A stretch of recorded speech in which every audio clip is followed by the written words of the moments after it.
একদিন রাতের বেলায় নবী আমার আবু বকরকে ডাক দিলেন। ও আবু বকর!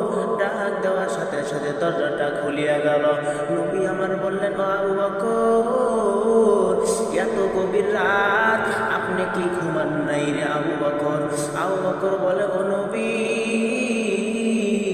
আপনার কি মনে নাই? আপনি তো বলেছিলেন রে নবী, ও আবু বকর, আমার সাথে হিজরত করা লাগবে, আপনি আমার হিজরতের সাথী হবে। ও নবী আমার, সেই দিন কর থেকে ও নবী আমার, এক মুহূর্তের জন্য আমি বিছানার সাথে পিঠ লাগাই নাই রে নবী। শুধু তাই নয় রে নবী,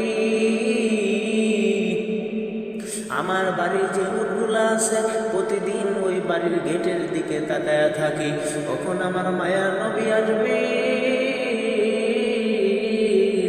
আর আমি মায়ার নবীর পিঠের উপর উঠিয়া নবীকে আমি লইয়া যাব। ও নবী, এইভাবে আমার বাড়ির উটগুলো তাকাইয়া তাকাইয়া থাকে রে নবী আমার।